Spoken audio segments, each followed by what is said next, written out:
Hello there, ladies and gentlemen, and welcome once again to another episode of The Cider Drinker. And today, I'm trying a cider that promises to come out in top place every single time, and it's a return to the Gwynt y Ddraig cider company. Yes, it's not Gwynt y Ddraig as I thought, but you know, that's the Welsh pronunciation for you. This is a bottle of their gold medal cider, with a rather cartoonish Welsh dragon on the front there in a tankard full of apples. There we go. Farmhouse cider made in Wales. Now, I also found out that the translation for Gwynt y Ddraig is the Dragon's Wind. There you go, you learn something new every day. Well, this is from Google Translate, so don't take that to heart. It could be completely, well, not true, but there we are. So yeah, I have tried a couple of Gwynt y Ddraig's ciders in the past, mainly their very well-known Black Dragon, which seems to be a frequenter in every single Wetherspoons pub around the country, and I recently did a review of their Old Crow as well. I'll pop cards up to the reviews on the top of the screen at some point in the video, if you want to check them out. Now, the thing that I've noticed about Gwynt y Ddraig's ciders is that they tend to be relatively strong, and this one is definitely no exception to that rule. As you can see, it comes in 500ml bottles and comes in at a rather respectable 7% ABV. So yeah, this is definitely pulling no punches. So what can I tell you about this one? Let's have a look on the back. Our gold medal cider is a blend of our bittersweet and true sharp varieties of cider apple. I've not heard that expression before, true sharp. There we go. The result is a very well balanced flavour, winning CAMRA's Champion Cider of 2004. They're definitely clinging on to that award, aren't they? We made our first 100 gallons of cider in the autumn of 2001. I always thought these guys were going much longer than that, but there we go. Since then, each year we have increased production and broadened our selection of acclaimed draft and bottled ciders. Much of our cider apples come from orchards here in Wales, as well as extra fruit from Somerset and Hereford. Thatchers and Westerns, probably. The juice is left to ferment slowly. The final product is a traditional style farmhouse cider. Enjoy chilled. Suitable for vegetarians and vegans, best served chilled. They've said that again. So yeah, Gwynt y Ddraig. Excuse me, kids. There we go. Gwynt y Ddraig is a cider company that's based in Pontypridd, if you want to, or Pontypridd. I don't know the Welsh pronunciation, but anyway, it's there if you want to go and check them out. Right, well, don't know what I'm going to expect from this cider. I picked this up from a bottle shop in Chelmsford quite a while ago, actually. But you know what? I picked this up along with the Old Crow because, as I said, I've not, apart from the Black Dragon, which I've had back in box many a time, I've not really done any actual bottled ones apart from, well, now. So, I'm going to be honest, bottle aroma didn't really get a lot. I was expecting like big, bold aromas coming off the bottle, but nothing as of yet. So let's get this all poured out in the glass and just, let's just see if I get any more. There wasn't any sediment in there, so I'm not going to worry about that. Oh, I thought I would pour it in my Norwich Beer Festival glass. I mean, it's not quite a dragon, but it's a Hydra, so, you know, keeping with sort of a dragony theme there. But anyway, colour, light to medium carbonation there, I would say. Not quite totally still or anything like that. Little bit of foam sticking around on the top and a little whirlpool, as you can see there. That's quite a cool thing there. But yeah, light amber, dark gold colour there. Looks a little bit darker on camera, but yeah, that is definitely looking the part, isn't it? So, do I get any more smells? Let's find out. Oh man, the aromas are very subdued here. They're getting... Yeah, I'm really struggling to get aromas here.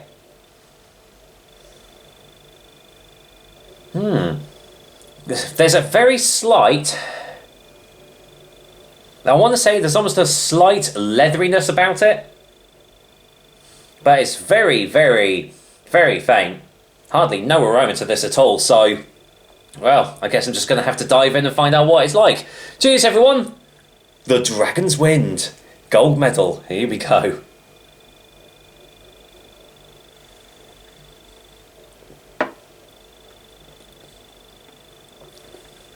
Well, that's a lot fruitier than I expected. And a lot sweeter. that one took me by surprise. That is so not what I was expecting from that. Hold on, let's get another one.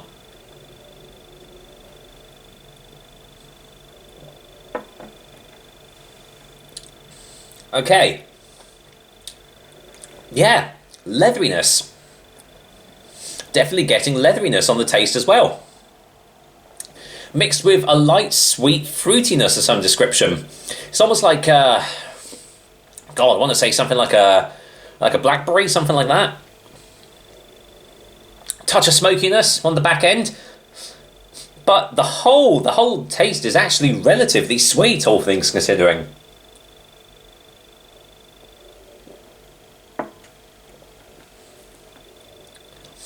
Quite a smooth, full body as well. Aftertaste isn't really lingering too much. The main predominant flavour is the leatheriness. Amazing. I've had that from a few ciders before, but this one seems to be quite predominant in that taste.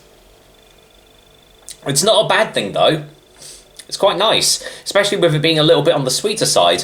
That's weird because it said it was going to have like bittersweet, I suppose, yeah. Not really getting a lot of bitterness here, but yeah, true sharp. Not really getting any sharpness from this at all, I must say.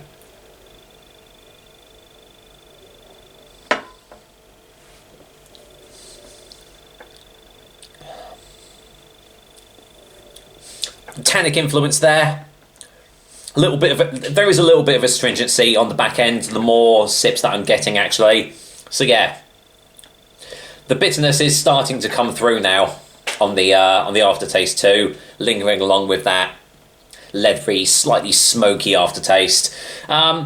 As I've said in the past, I'm not a huge fan of really big smoky flavoured ciders, which you can get sometimes. This isn't too bad, it's not totally overpowering, but it is there, you know, just to lay that out if you're not a fan of those types of ciders as well. It is there a little bit. I mean, obviously some people like that sort of taste, so they're going to go all for that.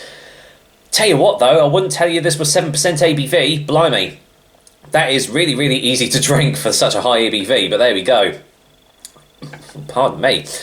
Yeah, perfectly drinkable, nice flavours going on there. The body helps out as well, so final taste before final verdict.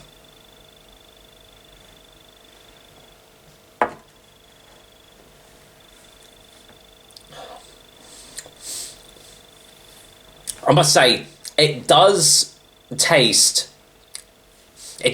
like a sweetener or something has been added into it. I don't think it says on the back here. No, it doesn't. I mean, I'm not getting any syrupy textures or cloying feeling or anything, so I don't think it's actual sugar that's been added in, but definitely it does taste like some sort of sweetener has been added in to give it that sweet back end and stuff like that. But all things considering, this is a perfectly drinkable cider, and as I said, really, really nice flavours going on. As I said, not a huge fan of the leathery, smoky cider sometimes, but I don't know, it just sort of melds together quite well here, especially with the bittersweet finish. Is it a gold medal winner though? Not quite, but you know, it's still a decent cider. So, with that said, I am going to go and give Gwynt y Ddraig's gold medal cider a 7 out of 10. So still very worth checking this out. Yeah, pretty good, I would say. I don't know about the rest of Gwynt y Ddraig's cider range. I know they've still got a fair amount out there. I will definitely keep my eyes peeled for them in the future. And before I go, a little shout out to David from I've Had Worse. If you're watching this video, it would be really cool. I mean, I'm sure, because he lives in Wales, around the area, and I'm sure these ciders are in pretty much every supermarket around the area, so it'd be really cool to see you review some of these ciders as well and see what you make of them as well, because we all have our different tastes and you pick up different flavours and stuff like that. So yeah, be interesting to see him review some of them as well. I'll pop a link to his channel as well so you can go check him out as well. But for now, that's another episode of The Cider Drinker for you guys. I hope you liked it, and as usual, I'll be back with another delicious and tasty cider soon. Until then, well, yeah, I don't know if they say anything different in Wales for cheers, but, well, cheers. Till next time.